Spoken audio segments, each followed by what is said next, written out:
What's the biggest issue with new atheism? What advice do atheists need from believers? Did you know there's actual proof of a God? It could only be one of those occasions where believers in God say some stupid things about gods and atheists, and I'm here to watch them so you don't have to. Theists absolutely say stupid things. Hello, I'm the Skeptic, the British floating circle that watches people make extraordinary claims, and then I explain why I don't accept what they're saying. There are loads of videos out there with proof of God, and here's a collection of them in one place, with some added problems with atheism and even some advice from one regular on this series.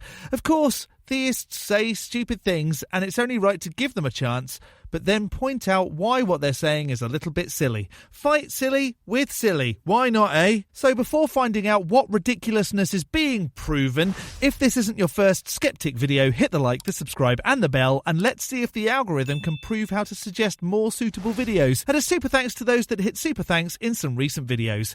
Daniel Kevin, New Pitbull, Kevin Potts, Megatron Jenkins, Kevin, Stephanie Spinella, and Enlion Me. Lisa the Rainbow Giraffe bestows leaves upon you all. More hen. Come on then, what's this proof of God? You've probably wondered if God exists.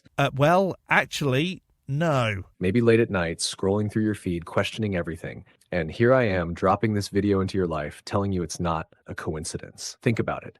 If this video goes viral, if it reaches millions of people, what does that mean? Could it be proof that God exists? So, if this video hasn't even had 10 views, would that mean God doesn't exist? Let's have a look then. Oh dear, oh dear, oh dear. Sorry, Godfrey, looks like you're not real. I mean, he doesn't let his word fail, right? But let's pause. This isn't about views or algorithms. It's about you.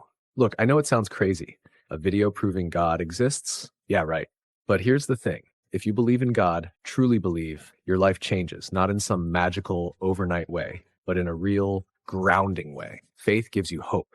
Hope gives you purpose, and purpose, that's the only thing that keeps you moving when life feels pointless. So here's the deal. Watch this video. Let it make you think. And maybe, just maybe, it's not the video proving God exists. It's you realizing he's been there all along. Well, hang on now. Purpose is the only thing you need to prove the existence of gods? I don't get my purpose from hope unless some woman called Hope gives me a task or something, like a quest in a console game. Realising something about yourself doesn't prove the existence of the supernatural, so next, I guess. Jesus isn't real, but when testifying in court, we have to place our hand over a holy Bible and promise to tell the truth and nothing but the truth. Lady, you clearly haven't heard of secular affirmation. No, like I get it. Jesus isn't the one true God, but when referring to things in the past, even in history books, we say AD and BC, BC meaning before Christ, and AD meaning Anno Domini, which means in the year of the Lord, which specifically refers to Jesus Christ. You may say AD and BC, but I'm happy saying BCE and CE, as do loads of others, before the Common Era and Common Era. And some religi bros hate it when you do that, especially when they try and get you to say AD. That's bloody hilarious. Like I get it, Jesus isn't the one true God, but even in paranormal movies and in real life, when someone's possessed, they bring in a Catholic priest to preach scripture at the person and point a cross, which is the only religious symbol that's connected and linked to Christianity and Catholicism. Well, yeah, when you use a made-up thing like possession, it's only fitting to use a made-up thing like a god to fight it. Like fighting fire with fire, which is silly in itself. You fight story with story. And possession is really a Christian concept anyway, so you're hardly going to see someone possessed by a demon and then a Hindu pandit come in and fix the problem. And real life, there's evidence that there are actual possessions. Well, that's news to me, lady. Yes, you're right. Jesus isn't the one true God, yet Christianity and Catholicism are mocked heavily in mainstream media and Hollywood. Because, in the USA at least, it's the one that causes the most problems. Guys, I understand Jesus isn't real, but everything in the Bible and Revelations is coming true. Like what is coming true? No woman was turned into salt, no Jeebus floated into the sky, no zombie dude came back from the dead after getting hammered and then nailed by some dudes after a heavy weekend. Guys, I get it. God's word isn't real and it doesn't help us whatsoever. Even though in podcasts, people say the exact same thing, just in different words, and people think that that's self-help, and it actually does help us. Limit your circle, return to your childlike self, have a heart that's pure. Like, all of that is real, but I mean, not because God said it. No.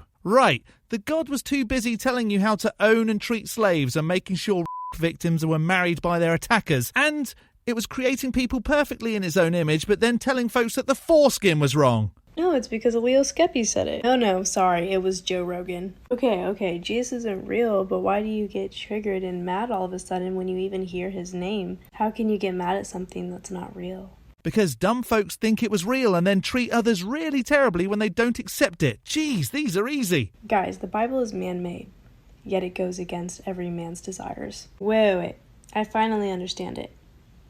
Jesus is real. You can say that anything is real, but you do have to demonstrate it. I could tell you that Lisa the rainbow giraffe, leaf be upon her, is real, but then I'd have to demonstrate it. Next. Did you know that scientists have proven that God's name is in our DNA? Watch this. Medical scientists have actually found in the nucleic acids of human DNA a certain sequence that spells a certain name. This sequence consists of 4 Hebrew letters that are pronounced Yad-He-Vah-He, which is the actual name of God. And this sequence was found in every person's DNA. This is the thumbprint of God, proving that he is real. Yeah, no, the letters used to represent DNA don't spell Yahweh. There are 4 letters in DNA, but Yahweh is only 3. Lady, making up to make your God exist doesn't work. The actual letters used to represent DNA are ATGC. Unless your God is called 8GOK, I think we can safely put this one to bed. Next. Atheists, some advice. A lot of people, like 8 or 9 billion, fear for their lives because of death. So what you need to do as a service to humanity is tell them about the belief of heaven and even try and prove it. Why would someone that doesn't believe in something try and prove something? I don't fear death, I just don't want to die yet. But if I make good with my life and make sure my kids are going to be okay when I'm gone, then I'll be fine with not existing anymore when the time comes. Why lie and give people something to die for when we have everything to live for now? So they may not fear for their lives because of death. That's what I do. That's what a lot of theists do. That's what you should be doing as well. You just admitted you lie to make people feel better. Sorry, bud. I care about the truth. Next. Good morning, ladies and gentlemen. Good morning, brothers and sisters in the Lord. And good morning, the habitant of the world earth. I greet you in Jesus' name. My name is Sejal Singh, and I have wonderful news for you as we begin this new year, 2025. Here it is. This is you. Voilà, ça c'est votre esprit. Voilà. Voilà.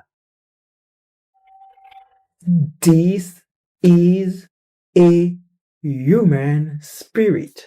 A human spirit, huh? Can you prove that? Or can you just accept, like most of us that engage our logical brains, that it was just a bit of dust floating? Or, hang on, let me see it again. Voilà, ça c'est votre esprit. Voilà. Voilà.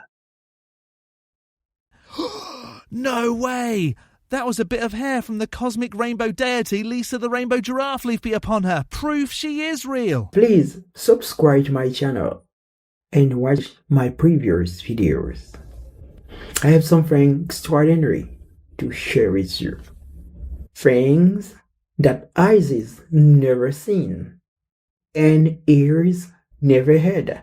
Then how on earth can you share them? That would mean they might not exist, but if you're sharing them, they've been seen and heard, so you're already lying. No fake promise here.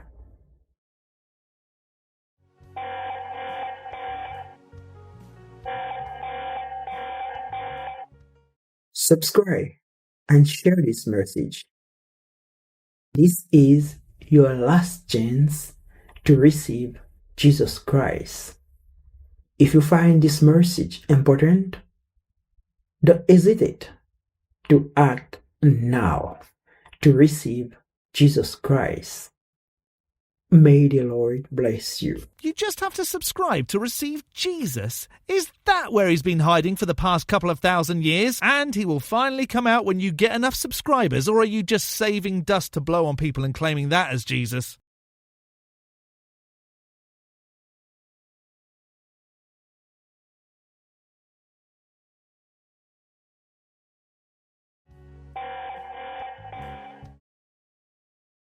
Here's the proof that the dust ball can sound an alarm whenever it floats by a camera. That would be pretty cool.